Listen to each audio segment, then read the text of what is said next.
Hi, hello, good afternoon, students. So, I am your biology lecturer, so Devraj Patil. So, I am a biology lecturer in SSR Science PU College, Bailongal. So, today we have to discuss one of the most important questions in your Part D section. So, what are the Part D questions are mainly asking number of questions. So, in these questions, Part D, question number 38. So, question number 38. So very important question. It is came from Animal Kingdom chapter. So already last video we have to discuss the one questions that is nothing but the phylum Arthropoda.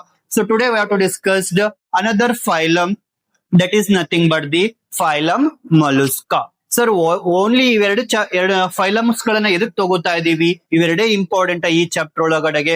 S students, exactly ನಾನು ಏನ್ ಹೇಳ್ತಾ ಇದ್ದೀನಿ ಅಂತಂದ್ರೆ ಅರ್ಥ್ರೋಪೋಡಾ ಮತ್ತೆ ಮೊಲುಸ್ಕಾ ಅಂತ ಬಂತು ಅಂತಂದ್ರೆ ಈ ಎರಡು ಇಂಪಾರ್ಟೆಂಟ್ ಫೈಲಮ್ ನಿಮ್ಮ ಫೈನಲ್ ಎಕ್ಸಾಮಿನೇಷನ್ಸ್ ಗೆ. ಸೊ ಲಾಸ್ಟ್ ವಿಡಿಯೋದೊಳಗಡೆಗೆ ನಾವೇನ್ ಕಲ್ತಿದೀವಿ? ಅರ್ಥ್ರೋಪೋಡಾದ ಬಗ್ಗೆ ಕಲ್ತಿದೀವಿ. ಸೊ ಅರ್ಥ್ರೋಪೋಡಾ ಅಂದ್ರೆ ಏನಂತ ತಗೋತಾ ಇದೀವಿ? One of the largest phylum in the animal kingdom ಮಕ್ಕಳೇ. ಹಾಗಿದ್ರೆ ಸೆಕೆಂಡ್ ಲಾರ್ಜೆಸ್ಟ್ ಫೈಲಮ್ ಯಾವ್ದಿದೆ? ಓಕೆ, ಸೊ ಆಗಿದ್ದಾಗ which is the largest phylum in animal kingdom ಅಂತ ನಾವು ತಗೊಂಡ್ರೆ, ಸೊ ಫೈಲಮ್ ಆರ್ಥ್ರೋಪೋಡಾ ಅಂತ ತಗೊಂಡಿದ್ವಿ ಲಾಸ್ಟ್ ವಿಡಿಯೋದೊಳಗಡೆಗೆ. ಸೊ ಸೆಕೆಂಡ್ ಲಾರ್ಜೆಸ್ಟ್ ಫೈಲಮ್ ಯಾವುದು ಅಂತ ಕೇಳಿದ್ರೆ, so phylum mollusca is the second largest phylum in the animal kingdom. So it is also one of the important phylum ಮಕ್ಕಳೇ. ಹಾಗಿದ್ರೆ ಏನಂತ ನೋಡ್ತಾ ಇದ್ದೀವಿ? ಸೊ ಫೈಲಮ್ ಮೊಲುಸ್ಕಾ ಈಸ್ ಏನಂತ ಕರಿತಾ ಇದ್ದೀರಿ? Phylum mollusca is the one of the soft animals. ಹೆಂಗಿದಾವೆ ನೋಡೋದಕ್ಕೆ? Very soft animals and unsegmented bodies. So very soft and unsegmented animals ಎಲ್ಲಿ ಸಿಗ್ತಾವೆ ಮಕ್ಕಳೇ ಅಂತ ಕೇಳಿದಾಗ ಫೈಲಮ್ ಮೊಲುಸ್ಕಾ. ಸರ್ ಹಾಗಿದ್ರೆ ಮೊಲುಸ್ಕಾ ಅಂದ್ರೆ ಕನ್ನಡದೊಳಗಡೆ ಏನಂತಿದೀವಿ? ಮೃದ್ವಂಗಿಗಳು. ಸೊ ಹಾಗಿದ್ರೆ ನೆನಪು ಮಾಡ್ಕೊಳ್ಳಿ, ಸೊ ಫೈಲಮ್ ಮೊಲುಸ್ಕಾದೊಳಗಡೆಗೆ ಬರ್ತಕ್ಕಂತ ಎಲ್ಲಾ ಜೀವಿಗಳು ನೋಡೋದಕ್ಕೆ ಹೆಂಗಿದ್ದಾವೆ? ವೆರಿ ಸಾಫ್ಟ್ ಇದಾವೆ ಅಂಡ್ ಅನ್ಸೆಗ್ಮೆಂಟೆಡ್ ಆಗಿದ್ದಾವೆ. ಸೊ ಹಾಗಿದ್ರೆ ನಮ್ದೊಂದು ರೂಲ್ ಇದೆ, ಹೇಳಿದೀನಿ ಆಲ್ರೆಡಿ. ಸೊ ಫೈಲಮ್ ಬಗ್ಗೆ ನಾನು ಸ್ಟಡಿ ಮಾಡಬೇಕು ಅಂತಂದ್ರೆ ಫಸ್ಟ್ ನಾನು ಜನರಲ್ ಕ್ಯಾರೆಕ್ಟರ್ಸ್ ಗಳನ್ನ ನೋಡಬೇಕು, ಅದಾದ್ಮೇಲೆ special characters. So general characters ಅಂದ್ರೆ ಏನು ಸರ್? ಅವ್ರು ಎಲ್ಲಿದ್ರು, ಓಕೆ, ಅವ್ರು ಯಾವ ಸಿಸ್ಟಮ್ ಒಳಗಡೆಗೆ ಬರ್ತಾ ಇದ್ದಾರೆ, ಅವ್ರದ್ದು ಬಾಡಿ ಸಿಮೆಟ್ರಿ ಏನಿದೆ, ಅದಾದ್ಮೇಲೆ ಬಾಡಿ ಕ್ಯಾವಿಟಿ ಬಾಡಿ ವಾಲ್ ಅಂತ ನಾವು ತಗೋತಾ ಇದ್ವಿ. ಈ ನಾಲ್ಕನ್ನು ನಾವು ನೋಡ್ತಾ ಬಂತಂದ್ರೆ ಫಸ್ಟ್ ಎಲ್ಲಿದ್ದಾರೆ ಅಂತ ನೋಡ್ಬೇಕಾ? ಹೌದು, ಎಲ್ಲಿದ್ದಾರೆ? ಯಾರಾದ್ರೂ ಹೇಳ್ತೀರಾ?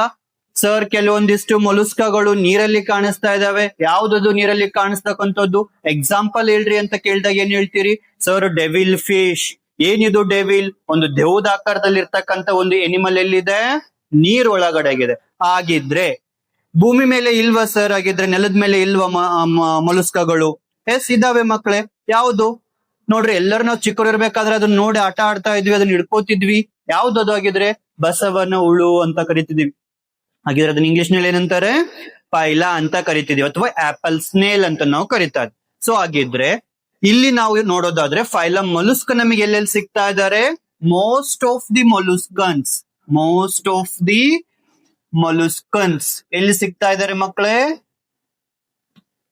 Marine and fresh water. Marine and fresh water and some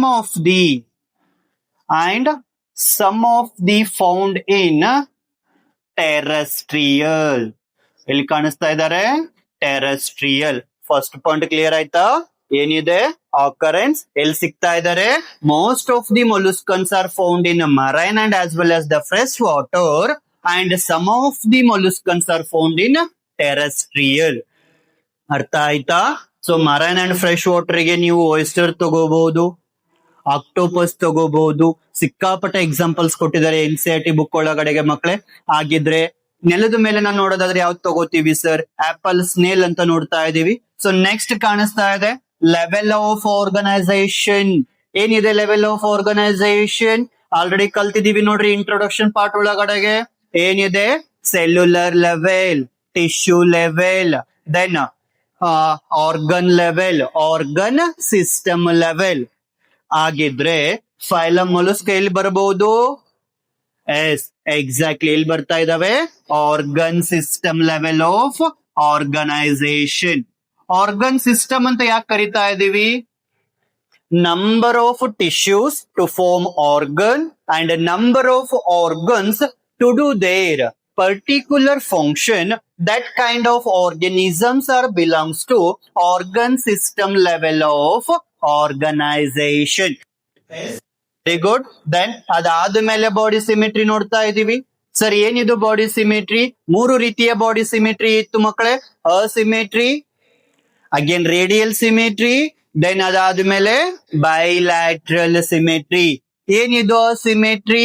no plane passing through the centre of the body, it won't gives 2 equal halves ಅಂತ ನೋಡ್ತಾ ಇದೀವಿ. ದೆನ್ ಅದಾದ್ಮೇಲೆ radial symmetry, any plane passing through the centre of the body, it gives 2 equal halves ಅಂತ ನಾವು ನೋಡಿದಾಗ that belongs to the radial symmetry. ಹಾಗಿದ್ರೆ only one plane passing through the center of the body, it gives 2 equal halves, that belongs to the bilateral symmetry. Sir ಹಾಗಿದ್ರೆ ಇವು 3 ಹೇಳ್ತಾ ಇದ್ದೀರಿ, ಈ 3 ಒಳಗಡೆಗೆ ಒಂದು ಇದ್ರಲ್ಲಿ ಬರಬೇಕು. ಯಾವ್ದು ಬರುತ್ತೆ ಮಕ್ಕಳೇ? Yes exactly bilateral symmetry. Organ system ಬಂದಿದೆ ಅಂದ್ರೆ ತಿಳ್ಕೊಂಬಿಡಿ. ಸೊ ನೆಕ್ಸ್ಟ್ ನಾವೇನ್ ನೋಡ್ತಾ ಇದೀವಿ? bilateral symmetry. Why it is called as a bilateral symmetry ಮಕ್ಕಳೇ? Because only one plane passing through the center of the body, it gives 2 equal halves, that belongs to the bilateral symmetry. Understood? Yes. Next, body wall ಅಂತ ತಗೊಂಡಿದ್ದೀವಿ. Yes, 2 different kinds of body walls are there ಮಕ್ಕಳೇ. ಯಾವ್ಯಾವ ಇದಾವೆ?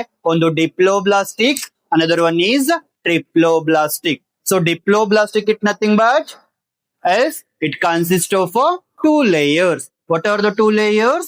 Endoderm and ectoderm. Agidre these kind of animals belongs to the diploblastic in nature, that is not lined by the mesoderm, that is lined by the mesoglea. ಹಾಗಿದ್ರೆ ಇಲ್ಲಿ 2 layers ಗಳಿತ್ತು ಅಂತಂದ್ರೆ ಅಂತ animals ಗಳನ್ನ ಎಂತ ಕರಿತಿದೀವಿ? Diploblastic ಇನ್ nature. ಹಾಗಿದ್ರೆ 3 ಇತ್ತು ಅಂದ್ರೆ ಏನ್ ಕರಿತೀರಾ ಮಕ್ಕಳೇ? Yes triploblastic in nature. Yes very good. What is triploblastic? 3 layers ಗಳನ್ನ ಹೊಂದಿರತಕ್ಕಂತ ಜೀವಿಗಳಿಗೆ ನಾವೇನಂತ ಕರಿತಾ ಇದೀವಿ? Triploblastic in nature. ಹಾಗಿದ್ರೆ ವಾಟ್ ಆರ್ ದ ಟ್ರಿಪ್ಲೋಬ್ಲಾಸ್ಟಿಕ್? ಯಾವ್ಯಾವ ಸರ್ 3 ಲೇಯರ್? ಎಕ್ಟೋಡರ್ಮ್ ಅಂತ ಹೇಳಿದ್ರಿ ಮಕ್ಕಳೇ. ಎಸ್ ಎಂಡೋಡರ್ಮ್ ಅಂತ ಹೇಳಿದಿರಿ. ಅದಾದ್ಮೇಲೆ ನಮಗೆ ಮಿಡಲ್ ಬರ್ತಕ್ಕಂಥದ್ದು ಯಾವ್ದು ಅಂತಂದ್ರೆ ಮೀಸೋಡರ್ಮ್. ಕ್ಲಿಯರ್ ಆಗಿದ್ರೆ in case of phylum that will be belongs to the ಎಲ್ಲಿ ಬರ್ತಾ ಇದೆ? ಟ್ರಿಪ್ಲೋಬ್ಲಾಸ್ಟಿಕ್. ಆಗಿದ್ರೆ ಎಷ್ಟು ಲೇಯರ್ಸ್ ಇದಾವೆ ಅಂತ ನೆನಪಿಟ್ಕೋತೀರಿ? 3 ಲೇಯರ್ಸ್. Very good. 3 ಲೇಯರ್ಸ್ ಇದೆ ಅಂತಂದು ಕೂಡಲೇ ಇದು ಟ್ರೂ ಬಾಡಿ ಸೀಲೋಮೋ ಅಥವಾ ಸೂಡೋಸೀಲೋಮೋ ಅಥವಾ ಅಸೀಲೋಮೋ? S very good. ಏನಂತ ಕರಿತಾ ಇದೀವಿ? True coelomate in nature. Why it is call it as a true coelomates? Because the body cavity is lined by the mesoderm. Understood? ಹಾಗಿದ್ರೆ ಬಾಡಿ ಕ್ಯಾವಿಟಿ ಎದರಿಂದ ಆಗಿದೆ ಮಕ್ಕಳೇ? ಮೀಸೋಡರ್ಮ್ ಇಂದ ಆಗಿದೆ. ಅಂತ ಎನಿಮಲ್ಸ್ ಗಳನ್ನ ನಾವೇನಂತ ಕರಿತಿದೀವಿ ಅಂದ್ರೆ ಟ್ರೂ ಸೀಲೋಮೇಟ್ಸ್ ಅಂತ ಕರಿತಾ ಇದೀವಿ. ಅಂಡರ್ಸ್ಟುಡ್? ಜನರಲ್ ಕ್ಯಾರೆಕ್ಟರ್ಸ್ ಅರ್ಥ ಆಯ್ತಾ ಮಕ್ಕಳೇ? ಫಸ್ಟ್ ಅವ್ರು ಎಲ್ಲಿ ಸಿಗ್ತಾ ಇದಾರೆ ಅಂತ ನೋಡಿದೀವಿ. Number of the molluscans found in marine water and as well as fresh water. Sir ಬರೀ ವಾಟರ್ ಅಲ್ಲೇ ಸಿಗ್ತಾ ಇದ್ದಾರಾ? ಇಲ್ಲ, ನೆಲದ ಮೇಲೆನೂ ಇದ್ದಾರೆ. ಹಾಗಾಗಿ some of the molluscans are found in terrestrial. First one clear ಆಯ್ತು. ಲೆವೆಲ್ ಆಫ್ ಆರ್ಗನೈಸೇಷನ್ ಏನ್ ಹೇಳ್ತಿದ್ದೀರಿ? Organ system of level of organisation. Third one ಏನ್ ಹೇಳ್ತಾ ಇದೀರಿ? Body symmetry, bilateral symmetry. And fourth one ಏನಿದೆ ಮಕ್ಕಳೇ? ಬಾಡಿ ವಾಲ್ ಅಂತ ನಾವು ತಗೊಂಡಿದೀವಿ. ವಾಲ್ ಎಷ್ಟಿದಾವೆ? 3 ಇದಾವೆ. 3 ಇತ್ತು ಅಂದ್ರೆ ಏನಂತ ಕರಿತಿದ್ದೀರಿ? ಟ್ರಿಪ್ಲೋಬ್ಲಾಸ್ಟಿಕ್. ಸೊ ಟ್ರಿಪ್ಲೋಬ್ಲಾಸ್ಟಿಕ್ ಬಂದಿದ್ರೆ ಏನಂತ ಕರಿಬೇಕು ನಾವು? ಟ್ರೂ ಸೀಲೋಮೇಟ್ಸ್ ಅಂತ ಕರಿತಿದೀವಿ. ಕ್ಲಿಯರ್? ದೆನ್ ಅದಾದ್ಮೇಲೆ ಸ್ಪೆಷಲ್ ಕ್ಯಾರೆಕ್ಟರ್ಸ್ ಹೋಗೋಣ ಮಕ್ಕಳಾಗಿದ್ರೆ. ಎಸ್ ಸೇಮ್ ಸರ್, ಇದು ಸ್ಪೆಷಲ್ ಕ್ಯಾರೆಕ್ಟರ್. ಒಂದು ಬಾಡಿ ಅಂತ ನಾವು ತಗೋತಿದೀವಿ ಅಂದ್ರೆ ಬಾಡಿನ ಎಷ್ಟು ಭಾಗಗಳಾಗಿ ಗುರುತಿಸಬಹುದು ನಾವು? ಬೇರೆ ಬೇರೆ ಜೀವಿಗಳನ್ನ ಬೇರೆ ಬೇರೆ ರೀತಿಯ ಭಾಗಗಳನ್ನಾಗಿ ನಾವೇನ್ ಮಾಡ್ತಾ ಇದೀವಿ? ಗುರುತಿಸ್ತಾ ಇದೀವಿ. ಈಗ ಎಕ್ಸಾಂಪಲ್ ನನ್ನನ್ನೇ ತಗೊಳ್ಳೋಣ ಅಂತಂದ್ರೆ ನಾನು ಒಂದು ಜೀವಿ ಆಗಿದ್ದೀನಿ. ಸೊ ನನ್ನನ್ನೇ ತಗೊಳ್ತೀನಿ ಅಂದ್ರೆ ಏನೇನು ಮಾಡ್ತೀರಿ ನೀವು? ಸರ್ ನಿಮಗೆ ಕಣ್ಣಿದೆ, ಮೂಗಿದೆ, ಬಾಯಿ ಇದೆ, ಹೆಡ್ ಇದೆ, ಎಲ್ಲಾನು ತಗೋತಿದೀವಲ್ಲ. Yes exactly similar point you have to apply this animals. Sir ಹಾಗಿದ್ರೆ ನೀವು ಮೊಲಸ್ಕದೊಳಗಡೆ ಬರ್ತೀರಾ?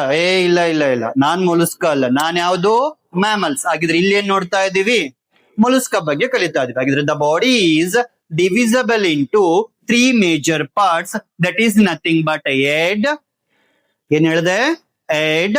ದೆನ್ ಅದಾದ್ಮೇಲೆ ಮಸ್ಕ್ಯುಲರ್ ಫೂಟ್, ನಮ್ಗೂ ಇದೆಯಲ್ಲ ಮಕ್ಕಳೇ ಫೂಟು, ಮಸ್ಕ್ಯುಲರ್ ಫೂಟ್. ದೆನ್ ಅದಾದ್ಮೇಲೆ ವಿಸರಲ್ ಅಂಪ್. ಏನ್ ಸರ್ ಇದು ವಿಸರಲ್ ಅಂಪ್? ಎಲ್ಲರಿಗೂ ಆಪಲ್ಸ್ ನೀಲ್ ಗೊತ್ತಿದೆ, ಬಸವನ ಹುಳು, ಅದ್ರ ಮೇಲೆ ಒಂದು ಶಂಕು ಇರುತ್ತೆ ನೋಡಿ ಮಕ್ಕಳೇ, ಅದನ್ನೇ ನಾವೇನಂತ ಕರಿತಿದೀವಿ? ವಿಸರಲ್ ಹಂಪ್ ಅಂತ ಕರೀತಾರೆ. ಎಲ್ಲರಿಗೂ ಗೊತ್ತಿದೆ ನಮಗೆ ಕಾಮನ್ ಆಗಿ, ಬಟ್ ಇದಕ್ಕೆ ಇದನ್ನ ಈ ವರ್ಡ್ ಯೂಸ್ ಮಾಡ್ತಿದಾರೆ ಅಂತ ಗೊತ್ತಿಲ್ಲ, ಹೌದಲ್ವಾ? ಎಸ್. ಸೊ ಹಾಗಿದ್ರೆ the body is divisible into 3 parts ಅಂತ ನಾವು ತಗೊಂಡ್ರೆ, ಸೊ ಫಸ್ಟ್ ಒನ್ ಏನಿದೆ ಮಕ್ಕಳೇ? ಹೆಡ್ ಅಂತ ಹೇಳಿದೀನಿ. ಸೊ ಹೆಡ್ ಆದ್ಮೇಲೆ ಏನಿದೆ? ಮಸ್ಕ್ಯುಲರ್ ಫೂಟ್ ಇದೆ, ಅಂಡ್ ಥರ್ಡ್ ಒನ್ ಯಾವ್ದಿದೆ? Visceral hump. ಸರ್ ಹಾಗಿದ್ರೆ ಹೆಡ್ ಒಳಗಡೆ ಏನೇನ್ ನೋಡ್ತಾ ಇದ್ದೀವಿ? ಎಸ್, ಹೆಡ್ ಒಳಗಡೆ ಏನೇನ್ ಕಾಣಿಸ್ತಿದೆ? ಕಣ್ ಕಾಣಿಸ್ತಿದೆ ನಿಮಗೆ? Yes, head it consist of eyes. Yes, ಬಾಯಿ ಕಾಣಿಸ್ತಾ ಇದೆಯಲ್ಲ, ಬಾಯಿ ಕಾಣಿಸ್ತಾ ಇದೆ, ಹೌದು? ಎಸ್. ಸೊ ಬಾಯಿ ಕಾಣಿಸಿದ್ರೆ head is also consist of mouth. Then ಅದಾದ್ಮೇಲೆ head is also consist of tentacles ಅಂತ ಕರೀತಾರೆ. Clear? Head is a first part of the molluscans. It consists of eyes, then ಹೇಳಿ ಮೌತ್, ದೆನ್ ಅದಾದ್ಮೇಲೆ antennas ಅಂತ ನೋಡ್ತಾರೆ. Next ಅದಾದ್ಮೇಲೆ ಏನಿದೆ? Muscular foot ಇದೆ ಮಕ್ಕಳೇ. ಮಸ್ಕ್ಯುಲರ್ ಫೂಟ್ ಅಂತ ತಗೊಂಡ್ರೆ ಕಾಲ್ ಎದಕ್ಕೆ ಹೆಲ್ಪ್ ಮಾಡ್ತಾ ಇದೆ? ಲೋಕೋಮೋಷನ್ ಮಾಡೋದಕ್ಕೆ. ಸೊ ಅದ್ರ ಒಳಗಡೆಗೆ ನಾವು ಮಸ್ಕ್ಯುಲರ್ ಫೂಟ್ ಅಂತ ನಾವು ತಗೊಂಡಿದೀವಿ ಅಂದ್ರೆ, so muscular foot it is made up of mainly muscles. It can helpful for locomotion and also helpful for burrowing. Clear? What is meant for burrowing? ಈಗ ನೋಡ್ರಿ, ನಾವ್ ಯಾರಾದ್ರೂ ಕಳ್ಳರು ಬರ್ತಿದ್ದಾರೆ ಅಥವಾ ಕಳ್ಳರಿಂದ ತಪ್ಸ್ಕೋಬೇಕಂದ್ರೆ ಹೈಡ್ ಮಾಡ್ಕೋತೀವ ನಮ್ಮ ದೇಹವನ್ನ, ಹಂಗೆ ಈ ಜೀವಿಗಳು ಏನ್ ಮಾಡ್ತಿದ್ದಾವೆ? ತೆಗ್ಗನ್ನ ತೋಡ್ಬಿಟ್ಟು ಅದ್ರ ಒಳಗಡೆ ಏನ್ ಮಾಡ್ತಿದ್ದಾವೆ? ಅವಿತ್ಕೊಂಡ್ ಕೂತ್ಕೋತಾ ಇದೆ. ಹಾಗಿದ್ರೆ ಫಸ್ಟ್ ಹೆಡ್ ಬಗ್ಗೆ ಗೊತ್ತಾಯ್ತು, ಸೆಕೆಂಡ್ ಮಸ್ಕ್ಯುಲರ್ ಫೂಟ್ ಬಗ್ಗೆ ಗೊತ್ತಾಯ್ತು, ಲೋಕೋಮೋಷನ್ ಮಾಡ್ತಾ ಇದೆ, ಅದ್ರ ಜೊತೆಗೆ ಬರೋವಿಂಗ್ ಮಾಡೋದಿಕ್ಕೆ ಹೆಲ್ಪ್ ಮಾಡ್ತಾ ಇದೆ. Then last one visceral hump ಅಂತ ಇದೆ. ಏನ್ ಸರ್ ಇದು ವಿಸರಲ್ ಹಂಪ್? ಮೇಜರ್ ಆರ್ಗನ್ಸ್ ಏನೇನಿದಾವೆ ಅವೆಲ್ಲದನ್ನ ಒಳಗೊಂಡಿರ್ತಕ್ಕಂಥದ್ದು ಯಾವುದು ಅಂತಂದ್ರೆ ವಿಸರಲ್ ಹಂಪ್ ಅಂತ ಕರಿತಾ ಇದೀವಿ. Major organs all the body it consist of visceral hump. ದೇಹದೊಳಗಡೆ ಈ ಹೊಟ್ಟೆ ಅಂತ ನಾನು ತಗೊಂಡ್ರೆ ಹೊಟ್ಟೆ ಒಳಗಡೆ ಏನೇನಿದೆ? ಕಿಡ್ನಿ ಬರ್ತಿದಾವೆ, again small intestine, large intestine, okay. Next stomach ಇದೆ, ಸೊ ಒಳಗಡೆಗೆ ಪ್ಯಾನ್ಕ್ರಿಯಾಸ್ ಇದೆ, ನೆಕ್ಸ್ಟ್ ಹಾರ್ಟ್ ಇದೆ. ಇಂಥವನ್ನೆಲ್ಲನೂ ಒಂದೇ ಭಾಗದೊಳಗಡೆಗೆ ನೋಡ್ತಾ ಇದೀವ. ಸೊ ಹಾಗಿದ್ರೆ ಇಂಥವೆಲ್ಲ ಭಾಗಗಳು ಇಲ್ಲಿ ಒಳಗಡೆಗೆ ಕಾಣಿಸ್ತಿದಾವ ಅಂತಂದ್ರೆ ಅದನ್ನ ವಿಸರಲ್ ಹಂಪ್ ಅಂತ ಕರೀತಾರೆ. ಹಾಗಿದ್ರೆ ಈ ವಿಸರಲ್ ಹಂಪು ಮತ್ತೆ ಮೇಲ್ಗಡೆಗಿರ್ತಕ್ಕಂಥ ಒಂದು ಸೆಲ್ ನಾವು ಎರಡನ್ನ ತಗೊಂಡ್ರೆ ಅದಕ್ಕೆ ನಾವು ಒಂದ್ ಹೆಸರು ಕೊಟ್ಟಿದೀವಿ ನೋಡ್ರಿ. The body is covered by calcareous shell and unsegmented. First ಗೆ ಹೇಳಿದೆ ನಾನು ವಿಡಿಯೋ ಸ್ಟಾರ್ಟಿಂಗ್, ಏನ್ ಹೇಳಿದೆ? The phylum molluscs are belongs to the soft and unsegmented animals. ಹಾಗಿದ್ರೆ ಬಂದಿದ್ಯಾ ಮಕ್ಕಳೇ? ಕ್ಯಾಲ್ಕೇರಿಯಸ್ ಕೇಳಿದಾರೆ ನೋಡ್ರಿ, ಒಂದ್ ಟೈಮ್ ಒಳಗಡೆ ವೈರಲ್ ಆಗಿತ್ತು, ಕಾಕೋತ್ರಿ ಅಂತ ಕರಿತಿದ್ರು. ಏನದು ಕಾಕೋತ್ರಿ? Calcium carbonate. So calcium carbonate ಇಂದ ಮಾಡಿರ್ತಕ್ಕಂಥ ಒಂದು ಬಾಡಿ ಕವರಿಂಗ್ ಗೆ ನಾವೇನಂತ ಕರಿತಿದೀವಿ ಅಂದ್ರೆ ಶೆಲ್ ಅಂತ ಕರಿತಿದ್ವಿ. ಸೊ ಆ ಶೆಲ್ ಇಂದ ನಾವೇನಂತ ಕರಿತಿದೀವಿ? Body is covered by calcareous shell and unsegmented. Next a soft and spongy layer of the skin. A soft and spongy layer of the skin to forms mantle, not a mental. ನಿಮ್ಮ ಹೆಸರು ನೀವೇ ನೆನಪು ಮಾಡ್ಕೋಬೇಡ್ರಿ, mental ಅಲ್ಲ, mantle. And over the visceral hump. Visceral hump ಅಂದ್ರೆ ಏನಂತ ಹೇಳಿದೆ ಮಕ್ಕಳೇ? S, ದೊಡ್ಡ ದೊಡ್ಡ ಏನ್ ಆರ್ಗನ್ಸ್ ಇದಾವೆ ಅವೆಲ್ಲದನ್ನ ಒಳಗೊಂಡಿರ್ತಕ್ಕಂಥದ್ದು ಯಾವುದು? Visceral hump. ಹಾಗಿದ್ರೆ ಈ ವಿಸರಲ್ ಹಂಪ್ ಮೇಲ್ಗಡೆ ಇರ್ತಕ್ಕಂಥ ಒಂದು ಕ್ಯಾವಿಟಿ ಅಂತ ತಗೋತಿದ್ವು ಅಥವಾ ಲೇಯರ್ ಅಂತ ತಗೊಂಡ್ರೆ ಏನಿದೆ? Mantle. Next, the space between the visceral hump and as well as the mantle is called as the mantle cavity. ಇಲ್ಲಿ ಬರ್ತಿದೆ ನೋಡ್ರಿ ಮಕ್ಕಳ ಡಯಾಗ್ರಾಮ್ ಒಳಗಡೆಗೆ ಕಾಣಿಸ್ತಾ ಇದೆಯಾ? ಎಸ್. ಸೊ ವಿಸರಲ್ ಹಂಪ್ ಇದೆ, ಅದ್ರ ಜೊತೆಗೆ ಮ್ಯಾಂಟಲ್ ಇದೆ. ಇವರಿಬ್ಬರ ಮಧ್ಯಕ್ಕೆ ಇರ್ತಕ್ಕಂಥ ಒಂದು ಸ್ಪೇಸಿಗೆ ನಾವೇನಂತ ಕರೆದಿದ್ದೀವಿ? Mantle cavity, not a mental cavity. Mantle cavity. Next ಅದಾದ್ಮೇಲೆ ನಾವು ಮ್ಯಾಂಟಲ್ ಮೇಲ್ಗಡೆಗೆ the special kind of cells are present. What are the special kinds of cells are present, what they do ಅಂತ ನಾವು ತಗೊಂಡ್ರೆ ಟಿನೇಡಿಯಾ ಅಂತ ವರ್ಡ್ ಬರ್ದಿದ್ದೀನಿ ನೋಡ್ರಿ ಮಕ್ಕಳೇ. ಏನ್ ಮಾಡ್ತಾ ಇದೆ ctenidia? It can helpful for respiration and as well as excretion. So ನಾವು ಹೊರಗಡೆ ಆಗ್ತಿದೀವಿ ಎಕ್ಸ್ಕ್ರೀಷನ್, ಸ್ವೆಟ್ ಮುಖಾಂತರ ಆಗ್ತಾ ಇದೀವಿ ಅಥವಾ ಆಯಿಲ್ ಮುಖಾಂತರ ಆಗ್ತಾ ಇದೀವಿ. ಸೊ ಕೆಲವೊಂದು ಸ್ವೆಟ್ ಅನ್ನ ನಾವು ತಗೊಂತಿದೀನಿ ಅಂತಂದ್ರೆ ನಮ್ದೇನ್ ಬರ್ತಾ ಇದೆ? ವೇಸ್ಟೇ ಬರ್ತಾ ಇದೆ, ನೈಟ್ರೋಜಿನಿಯಸ್ ವೇಸ್ಟ್. ಸೊ ಅಂತ ನೈಟ್ರೋಜಿನಿಯಸ್ ವೇಸ್ಟ್ ನ ಹೊರಗಡೆ ಆಗ್ತಕ್ಕಂಥದಕ್ಕೆ ಹೆಲ್ಪ್ ಮಾಡ್ತಕ್ಕಂಥ ಸೆಲ್ಸ್ ಯಾವುದು ಅಂತಂದ್ರೆ ಟಿನೇಡಿಯಾ. ಕ್ಲಿಯರ್? ಎಸ್, ಟಿನೇಡಿಯಾ ಎಲ್ಲಿದೆ ಮಕ್ಕಳೇ? ಮ್ಯಾಂಟಲ್ ಮೇಲೆ ಇರ್ತಕ್ಕಂಥ ಒಂದು ಸ್ಪೆಷಲ್ ಕೈಂಡ್ ಆಫ್ ಸೆಲ್ಸ್. ಏನು ಕೆಲಸ ಮಾಡ್ತಾ ಇದಾವೆ? ಎಸ್ ಹೇಳಿ. ಎಸ್, ಏನ್ ಮಾಡ್ತಾ ಇದೆ? Respiration and excretion. ನೆಕ್ಸ್ಟ್ ಅದಾದ್ಮೇಲೆ ನೋಡ್ರಿ, the digestive system is completed. Yes, it consist of two openings, mouth and as well as the anus. Those the organisms which are having two openings, they are belongs to the complete digestive system. ಹೌದಾ? S, introduction part ಒಳಗೆ ಕಲ್ತಿದೀವಿ ನೋಡ್ರಿ. Then ಅದಾದ್ಮೇಲೆ digest system complete ಆಗಿದೆ ಅಂತಂದ್ರೆ the mouth it contain a file like rasping organ. A file like rasping organ ಅಂತಾನು ಕೂಡ ಕರೀತಾ ಇದ್ದಾರೆ. Again the mouth it consist of transverse tooth ಅಂತ, ಮೀನ್ಸ್ ಹಲ್ಲುಗಳನ್ನ ಹೊಂದಿರತಕ್ಕಂಥದ್ದನ್ನ ನಾವೇನಂತ ಕರಿತಿದೀವಿ ಅಂದ್ರೆ ರಾಡುಲ್ಲಾ. ಸರ್ ನಿಮಗಿದು ವೆರಿ ಇಂಪಾರ್ಟೆಂಟ್, ನೀಟಿಗೆ ಬರ್ತಕ್ಕಂಥ ವರ್ಡ್. ಏನಿದು radula? Radula it is nothing but the one of the rasping organ. ಈಗ ಒಂದ್ ಸೇಬ್ ತಿಂತಾ ಇದೇನೆ ಅಂತ ಇಟ್ಕೊಳ್ಳೋಣ. ಸೇಬನ್ ಹೆಂಗ್ ತಿಂತಿದ್ದೀರಿ? ಮುಂದ್ಗಡೆಗೆ ಎರಡು ಹಲ್ಲಿದ ನೋಡ್ರಿ, ದೊಡ್ಡವು. ಆ ಹಲ್ಲಿಂದ ಕಚ್ಚಿದಾಗ ನಮಗೆ ಬರ್ತಾ ಇದೆಯಲ್ಲ, ಈ ರೀತಿ ಕಡಿತಾ ಇದೀವಲ್ಲ, ಆ ರೀತಿ ಮಾಡ್ತಕ್ಕಂಥ ಒಂದು ಆರ್ಗನ್ ಯಾವುದು ಅಂತಂದ್ರೆ ರಾಡುಲ್ಲಾ. ಎಲ್ಲಿದೆ ಮಕ್ಕಳೇ? ಮೌತ್ ಅಲ್ಲಿ ಇರ್ತಕ್ಕಂಥ ಒಂದು ರಾಸ್ಪಿಂಗ್ ಆರ್ಗನ್. ಕ್ಲಿಯರ್? ನೋಡ್ರಿ, ನೀಟ್ ವರ್ಡ್ ಬಂದಿದೆ. ರಾಡುಲ್ಲಾ, ಟಿನೇಡಿಯಾ, ವಿಸರಲ್ ಹಂಪ್, ಇವೆಲ್ಲ ನೀಟ್ ವರ್ಡ್ಸ್ ಮಕ್ಕಳೇ. ನೆಕ್ಸ್ಟ್ ದೆನ್ ಅದಾದ್ಮೇಲೆ they are usually ಡಯೋಸಿಯಸ್.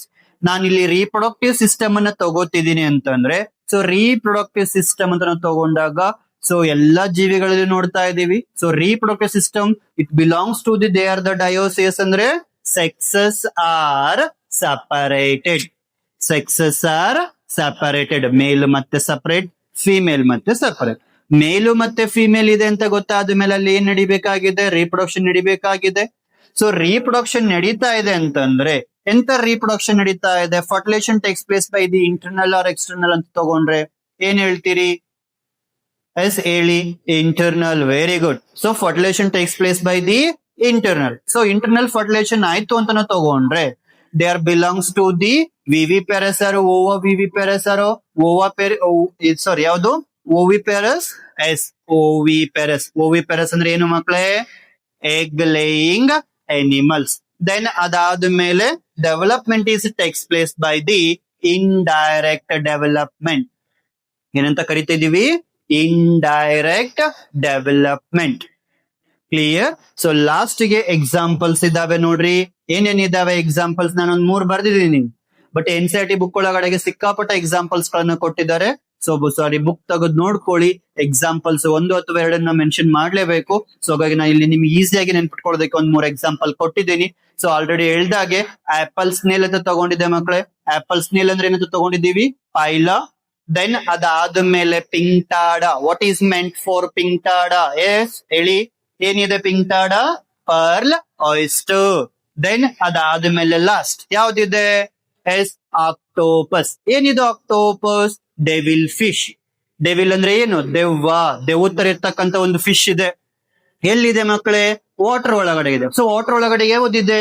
Octopus. Simple ಆಗಿ ನೆನಪಿಟ್ಕೋಬಹುದು. 5 ಮಾರ್ಕ್ಸ್. ನಾ ಹೇಳಿದ್ದೀನಿ ನಿಮಗೆ, one of the important question for your first PU annual examination. The question number is 38. So 38 question ಗೆ ಏನ್ ಬರೀಬೇಕು ಅನ್ನೋದನ್ನ ಬೋರ್ಡ್ ಮೇಲೆ ಬರ್ದಿದ್ದೀನಿ ಮಕ್ಕಳೇ. ಒಂದ್ಸಾರಿ ಏನ್ ಮಾಡಿ ಸ್ಕ್ರೀನ್ ಶಾಟ್ ತಕೊಳ್ಳಿ. ಸೊ ಸ್ಕ್ರೀನ್ ಶಾಟ್ ತಕೊಂಡು ಓದಿ. ನಿಮಗೇನಾದ್ರೂ ಡೌಟ್ಸ್ ಇತ್ತು ಅಂತಂದ್ರೆ ಕೆಳಗಡೆಗೆ ಕಾಮೆಂಟ್ ಬಾಕ್ಸ್ ಓಪನ್ ಇರುತ್ತೆ. ಸೊ ಕಾಮೆಂಟ್ಸ್ ಒಳಗಡೆಗೆ ತಿಳಿಸಿ ಮಕ್ಕಳೇ. ಸೊ ಇಲ್ಲಿಗೆ ಇದು ಇಂಪಾರ್ಟೆಂಟ್ ಕ್ವಶನ್ ಏನಿದೆ ಅದನ್ನ ಇಲ್ಲಿಗೆ ಮುಗಿಸ್ತಾ ಇದೆ. ಎಸ್, ಸ್ಕ್ರೀನ್ ಶಾಟ್ ತಗೋತೀರಾಗಿದ್ರೆ ನನ್ನ ಸೈಡ್ ನಿಂತ್ಕೊಳ್ಳ. ಎಸ್, ಜೂಮ್ ಮಾಡು.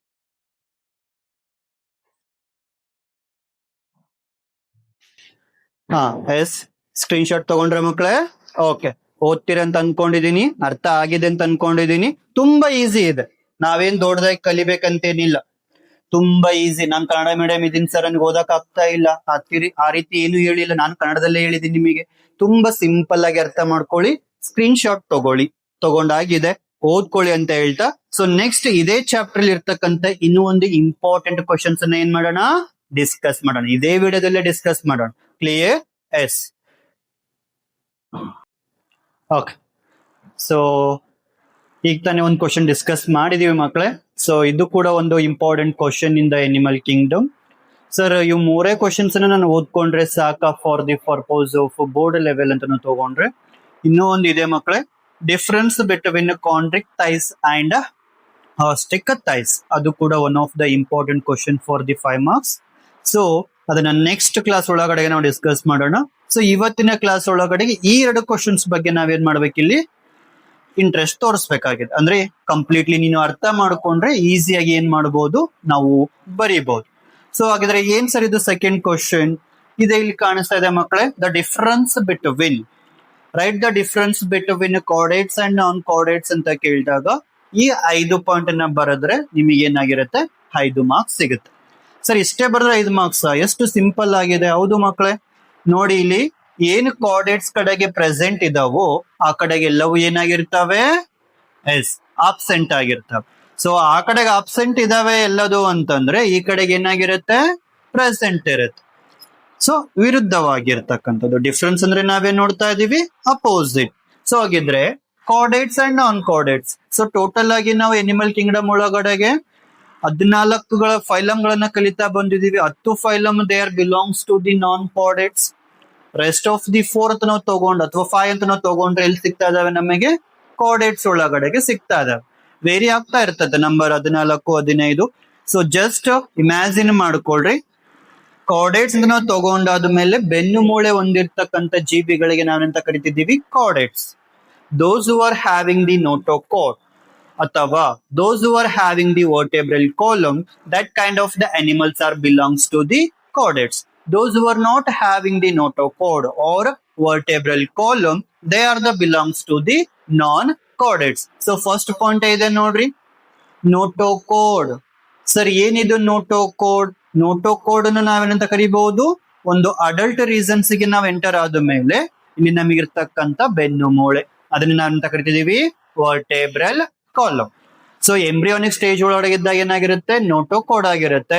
ಅದೇ ನಾವು ಕಂಪ್ಲೀಟ್ಲಿ ಎಂಬ್ರಿಯೋನ ಡೆವಲಪ್ ಆಗ್ತಾ ಆಗ್ತಾ ಆಗ್ತಾ ದ ನೋಟೋಕೋಡ್ ಈಸ್ ಏನಾಗಿ ಕನ್ವರ್ಟ್ ಆಗ್ತಾ ಇದೆ, ವರ್ಟೆಬ್ರಲ್ ಕಾಲಮ್ ಆಗಿ ಕನ್ವರ್ಟ್ ಆಗ್ತಿದೆ ಮಕ್ಕಳು. ಸೊ ಹಾಗಾಗಿ those who are the animals having the vertebral column, completely they are belongs to the coordinates. ಹಾಗಿದ್ರೆ ಫಸ್ಟ್ ಪಾಯಿಂಟ್ ಏನ್ ಬರೆಯೋಣ, ನೋಟೋಕೋಡ್ ಪ್ರೆಸೆಂಟ್ ಆಯ್ತು, ಆಬ್ಸೆಂಟ್ ಆಯ್ತು in case of the coordinates. Yes, exactly ಏನಿದೆ, notochord is present in case of the coordinates. So ಅವಾಗ್ಲೇ ಹೇಳಿದೆ ನಾನು, ಇಲ್ಲಿ ಪ್ರೆಸೆಂಟ್ ಇದೆ ಅಂದ್ರೆ ಆ ಕಡೆಗೆ ಏನಾಗಿರ್ಬೇಕು, ಅದು ಆಬ್ಸೆಂಟ್. ಸೊ ಇಲ್ಲಿ ವರ್ಟೆಬ್ರಲ್ ಕಾಲಮ್ ಅಲ್ಲ, ನೋಟೋಕೋಡ್ ಕೂಡ ಏನಿಲ್ಲ, ಇಲ್ಲಿ ನಮಗೆ ಕಾಣಿಸ್ತಾ ಇಲ್ಲ. ಆಗಿದ್ದಾಗ ನೋಟೋಕೋಡ್ ಈಸ್ ಆಬ್ಸೆಂಟ್. ಫಸ್ಟ್ ಡಿಫ್ರೆನ್ಸ್ ಗೊತ್ತಾಯ್ತಾ? ಕೋಆರ್ಡಿನೇಟ್ಸ್ ಅಂದ್ರೆ ಏನ್ ನೆನ್ಪಿಟ್ಕೋಬೇಕು, ನೋಟೋಕೋಡ್ ಇರುತ್ತೆ. ನಾನ್ ಕೋಆರ್ಡಿನೇಟ್ಸ್ ಅಂದ್ರೆ ಏನಾದ್ರೆ ನೆನ್ಪಿಟ್ಕೋಬೇಕು, ನೋಟೋಕೋಡ್ ಇರೋದಿಲ್ಲ. ಇಷ್ಟ simple. Second one, central nervous system is. In case of coordinates, central nervous system. ನೋಡಿ ಮಕ್ಕಳು, ನಿಮ್ಗೆ ಎಲ್ಲರಿಗೂ ಬ್ರೈನ್ ಇದೆ ಅಲ್ವಾ, ಆಯ್ತಾ? ಎಸ್, ಬ್ರೈನ್ ಇದ್ದಕ್ಕೆ ಇವತ್ತೇನ್ ಮಾಡಿದೀವಿ, ನಾವು ಕ್ಲಾಸ್ ಒಳಗಡೆ ಕೂತಿದೀವಿ. ಸೊ ಕ್ಲಾಸ್ ಒಳಗಡೆ ಕೂತ್ಕೊಂಡು ಏನ್ ಕೇಳಿಸ್ಕೊತಾ ಇದೀವಿ, ನಾನು ಏನ್ ಹೇಳ್ತಿದ್ದೀನಿ ಅದನ್ನ ಕೇಳಿಸ್ಕೊತಾ ಇದೀವಿ. ಸೊ ಕೇಳಿಸ್ಕೊತಾ ಇದೀವಿ ಮೀನ್ಸ್ ವಾಟ್, ನಿಮ್ಮೆಲ್ಲರಿಗೂ ಬ್ರೈನ್ ಇದೆ. ಅದೇ ಬ್ರೈನ್ ನಾವೇನಂತ ಕರಿತಿದೀವಿ, ಸೆಂಟ್ರಲ್ ನರ್ವಸ್ ಸಿಸ್ಟಮ್ ಅಂತ ಕರಿತಿದೀವಿ. ಹಾಗಿದ್ರೆ ಕೋಆರ್ಡಿನೇಟ್ಸ್ ಒಳಗಡೆಗೆ ಸೆಂಟ್ರಲ್ ನರ್ವಸ್ ಸಿಸ್ಟಮ್ ಆಯ್ತಾ? ಎಸ್ ಇದೆ. ಹಾಗಿದ್ರೆ ಯಾವ ರೀತಿಲಿ ಇದೆ ಅಂತ ನಾವು ತಗೊಂಡ್ರೆ, ಸೊ ಫಸ್ಟ್ ಪಾಯಿಂಟ್ ಕೊಟ್ಟಿದ್ದಾರೆ ಮಕ್ಕಳೇ, central nervous system is located in dorsal side, dorsal ventral ಎಲ್ಲ ಗೊತ್ತಿದೆಯಲ್ಲ ನಿಮಗೆ. ಸೊ ಡಾರ್ಸಲ್ ಸೈಡ್, ದೆನ್ ಅದಾದ್ಮೇಲೆ ಹ್ಯಾಲೋ ಇನ್ ನೇಚರ್. ಹ್ಯಾಲೋ ಅಂತಂದ್ರೆ ಎಂಟಿ ಅಲ್ಲ. ಸೊ ಅದ್ರ ಯೂಶುವಲಿ ನಾವೇನ ತಗೋಬಹುದು, ಖಾಲಿ ಅಂತಾನೆ ತಗೋಬಹುದು ಹ್ಯಾಲೋ ಅಂತಂದ್ರೆ, ಬಟ್ ಒಳಗಡೆಗೆಲ್ಲ ಫಂಕ್ಷನ್ಸ್ ನಡೀತಾನೆ ಇರುತ್ತೆ. ಎಸ್, ಡಾರ್ಸಲ್ ಸೈಡ್ ಇದೆ, hello in nature along with the single structure. ಇದ್ರದ್ದು ಅಪೋಸಿಟ್ ನೋಡಿ, ಡಾರ್ಸಲ್ ಇದೆ ಅಂದ್ರೆ ಆ ಕಡೆಗೆ ಏನ್ ಬಂದಿರಬೇಕು, ವೆಂಟ್ರಲ್. ಈ ಕಡೆಗೆ ಇಲ್ಲಿ ಹ್ಯಾಲೋ ಇದೆ ಅಂದ್ರೆ ಆ ಕಡೆಗೆ ಏನ್ ಬಂದಿರಬೇಕು, ಸಾಲಿಡ್. ಈ ಕಡೆಗೆ ಸಿಂಗಲ್ ಇದೆ ಅಂದ್ರೆ ಆ ಕಡೆಗೆ ಏನ್ ಬಂದಿರಬೇಕು, ಡಬಲ್. ಸರ್ ನಾನು ಕೂಡ ಸಿಂಗಲ್ ಅಂತನ, ಆ ರೀತಿ ಅಲ್ಲ, single double. So central nervous system is dorsal side, hollow in nature and ಏನಾಗಿದೆ ಸಿಂಗಲ್. ಕ್ಲಿಯರ್? ಎಲ್ಲಿ ಇದು ಕೋಡೆಟ್ಸ್. ಅದೇ ನಾನ್ ಕೋಡೆಟ್ಸ್ ಒಳಗಡೆ ಮಕ್ಕಳೇ, central nervous system is ventral side, solid in nature and double structure. Clear? Second difference central nervous system ಬಗ್ಗೆ ಇದೆ. ಈ ಕಡೆಗೆ ಡಾರ್ಸಲ್ ಹ್ಯಾಲೋ ಸಿಂಗಲ್, ಈ ಕಡೆಗೆ ventral solid double. Next third one, pharyngeal gill slits are present. ಏನ್ sir ಇದು? Pharynx it act as N Gill slits. ಹೌದು, example ಆಗಿ ನಾವು ತಗೊಳ್ದರಿ ಫಿಶ್ ಗಿಲ್ ಸ್ಲಿಟ್ಸ್ ಗೊತ್ತಿದೆಯಲ್ಲ ನಿಮಗೆ, ಏನ್ ಮಾಡ್ತಾ ಇದೆ ಅದು? ರೆಸ್ಪಿರೇಷನ್ ಮಾಡೋದಕ್ಕೆ ಹೆಲ್ಪ್ ಮಾಡ್ತಾ ಇದೆ ಅಂತ ಹೇಳ್ತೀರಿ, ಹೌದಾ? ಸೊ ಆಗಿದ್ದಾಗ pharyngeal gill slits are present in case of the chordates because the fishes are also belongs to the chordates. Then ಅದಾದ ಮೇಲೆ ನಾನ್ ಕೋಡೆಟ್ಸ್ ಒಳಗಡೆಗೆ pharyngeal gill slits are completely absent. Okay, next ಅದಾದ್ಮೇಲೆ post anal tail. ಏನ್ sir ಇದು? Anus ಆದ್ಮೇಲೆ body continuous ಆಗಿ develop ಆಗ್ತಿದೆ ಅಂತಂದ್ರೆ ಅಂತ ಅನಿಮಲ್ಸ್ ಗಳನ್ನ ನಾವೇನಂತ ಕರಿತಿದೀವಿ? Post anal tail is present. Sir ಹಾಗಿದ್ರೆ ನಮ್ಗೆಲ್ಲರಿಗೂ ಟೇಲ್ ಇದೆಯಾ? ಟೇಲ್ ಇಲ್ಲ ಮಕ್ಕಳ, ಟೇಲ್ ಬೋನ್ ಇದೆ ನಮಗೆ. ಯಾವ್ದು ಅದು ಟೇಲ್ ಬೋನು? ನೋಡ್ರಿ, ವರ್ಟೆಬ್ರಲ್ ಕಾಲಮ್ ಒಳಗೆ ಲಾಸ್ಟ್ ಗೆ ಬರ್ತಕ್ಕಂತ ಒಂದು ಪಾರ್ಟ್ ಯಾವ್ದು? ಎಸ್, ಕೊಕ್ಯಾಕ್ಸ್ ಅಂತ ಕರಿತೀವ. ಎಸ್, ಟೇಲ್ ಬೋನ್ ಇದೆ ನಮಗೆ, ಬಟ್ ಟೇಲ್ ಇಲ್ಲ. ಒಂದು ವೇಳೆ ಟೇಲ್ ಇತ್ತಂದ್ರೆ ಹೆಂಗ್ ಕಾಣಿಸ್ತಾ ಇದೀವಿ? ಇಮ್ಯಾಜಿನ್ ಮಾಡ್ರಿ, ಹೌದಾ? Yes, so post anal tail is present in case of the chordates and post anal tail is absent in case of the non chordates. Next ಅದಾದ ಮೇಲೆ ಕೊಟ್ಟಿದ್ದಾರೆ ಲಾಸ್ಟ್ ಒನ್. ಎಲ್ಲರಿಗೂ ಹಾರ್ಟ್ ಇದೆ, ಯಾರಿಗಾದ್ರೂ ಕೊಟ್ಟಿದ್ದೀರೋ? ಇಲ್ಲ ಅಲ್ವಾ? ಯಾರಿಗೂ ಕೊಟ್ಟಿಲ್ಲ ಅನ್ಕೋತಿದೀನಿ. ಹಾಗಿದ್ರೆ in case of chordates the heart is always ventral side, and in case of the non chordates if it is the presence of the heart, they are located in the dorsal side. ಇಲ್ಲಿ noticeable ಇದೆ, ಏನಿದೆ? If heart is present. Sir heart ಇಲ್ಲಿರ್ತಕ್ಕಂಥ ಜೀವಿ ಯಾವ್ದಿದೆ ನೋಡಿ, ಸಿಗ್ತಾವೆ ನಿಮ್ಗೆ. So heart is dorsal side. ಇಲ್ಲಿ ಏನ್ ನೋಡ್ತಾ ಇದ್ದೀರಿ? Heart is always ventral side. ಎಲ್ಲರಿಗೂ ಇಲ್ಲೇ ಇದೆಯಲ್ಲ, ಲೆಫ್ಟ್ ಸೈಡ್ ಗೆ ಸಿಗ್ತಾ ಇದೆ ಸರ್ ಅಂತ ಹೇಳ್ತೀರಿ. ದೆನ್ ಅದಾದ ಮೇಲೆ heart is dorsal side. Sir example ಕೊಡ್ಲೇಬೇಕು ಇಲ್ಲಿ. ಏನಿದೆ? ಸೊ ನಾನು ಸಿಂಪಲ್ ಆಗಿ ಬರ್ಬಿಟ್ಟಿದೆ ನಿಮ್ಗೆ ಈಸಿಯಾಗಿ ಅಂಡರ್ಸ್ಟ್ಯಾಂಡ್ ಆಗ್ಲಿ ಅಂತ ಹೇಳಿ. ವರ್ಟೆಬ್ರೇಟ್ಸ್ ಅಂಡ್ ಇನ್ವರ್ಟೆಬ್ರೇಟ್ಸ್. ಸೊ ವರ್ಟೆಬ್ರೇಟ್ಸ್ ಅಂದ್ರೆ ಯಾವ್ದನ್ನ ತಗೋತಿದ್ದೀರಿ? ಫಿಶಸ್ ತಗೊಳ್ರಿ, ಆಂಫಿಬಿಯನ್ಸ್ ತಗೊಳ್ರಿ, ಬರ್ಡ್ಸ್ ತಗೊಳ್ರಿ, ಮ್ಯಾಮಲ್ಸ್ ತಗೊಳ್ರಿ, any kind of the organisms we have to mention the chordates column. Then in case of invertebrates ತಗೊಂಡ್ರೆ ಯಾವ್ದು ತಗೋಬಹುದು ಸರ್? ಪೋರಿಫೆರಾ ತಗೊಳ್ರಿ, ಕೋಲಂಟ್ರೇಟ್ಸ್ ತಗೊಳ್ರಿ, ಓಕೆ, ಟೀನೋಫೋರಾ ತಗೊಳ್ರಿ. ಇಷ್ಟು ಆರ್ಗನಿಸಮ್ಸ್ ನಮಗೆ ಎಲ್ಲಿ ಸಿಗ್ತಾ ಇದಾವೆ? ನಾನ್ ಕೋಡೆಟ್ಸ್ ಒಳಗಡೆಗೆ ಸಿಗ್ತಾ ಇದಾವೆ. ಅರ್ಥ ಆಯ್ತಾ? ಸೊ 5 ಮಾರ್ಕ್ಸ್ ಇರ್ತಕ್ಕಂಥದ್ದು 5 ಪಾಯಿಂಟ್ ಇದಾವೆ. ಈ ಕಡೆಗೆ ಪ್ರೆಸೆಂಟ್ ಇದ್ರೆ, ಆ ಕಡೆಗೆ ಏನಾಗಿರುತ್ತೆ? ಅಬ್ಸೆಂಟ್. ಸೊ ಇಷ್ಟೇ ಪಾಯಿಂಟ್ ಅನ್ನು ನಾವೇನ್ ನೋಡ್ತಾ ಇದೀವಿ ಅಂತಂದ್ರೆ ಇಂಪಾರ್ಟೆಂಟ್ ನೋಡ್ತಾ ಇದೀವಿ. ಸೊ ಏನ್ ಮಾಡಿ, ಕಂಪ್ಲೀಟ್ಲಿ ಒಂದು ಸ್ಕ್ರೀನ್ ಶಾಟ್ ತಕೊಳ್ಳಿ, ಓದ್ಕೊಳ್ಳಿ. ಪಾಯಿಂಟ್ ಈಸಿಯಾಗಿ ಸಿಗುತ್ತೆ ನಿಮಗೆ, ಈಸಿ ಮೆಥಡ್ ಅಲ್ಲಿ ತಿಳಿಸ್ಕೊಟ್ಟಿದ್ದೀನಿ. ಸೊ ಒಂದ್ಸಲಿ ಸ್ಕ್ರೀನ್ ಶಾಟ್ ತಗೊಂಡು ಓದ್ಕೊಳ್ಳಿ. ಓಕೆ, ಸೊ ತಗೊಂಡ್ರೆ ಮಕ್ಕಳೇ? ಓಕೆ, ಸೊ ಇದೇ ರೀತಿನ ಏನ್ ಮಾಡೋಣ, ನಾವು ಡೈಲಿ ಇಂಪಾರ್ಟೆಂಟ್ ಕ್ವಶನ್ಸ್ ಬಗ್ಗೆ ನಮ್ಮ ಚಾನಲ್ ಒಳಗಡೆ ಏನ್ ಮಾಡ್ತಾ ಹೋಗೋಣ, ತಿಳ್ಕೊಳ್ತಾ ಹೋಗೋಣ. ಸೊ ಕೀಪ್ ವಾಚಿಂಗ್ ಅಂತ ಹೇಳ್ತಾ ಮತ್ತೆ ನಾಳೆ ಕ್ಲಾಸ್ ಒಳಗಡೆಗೆ ಸಿಗ್ತೀನಿ ಮಕ್ಕಳೇ. ಅಲ್ಲಿವರೆಗೂ ಟೇಕ್ ಕೇರ್.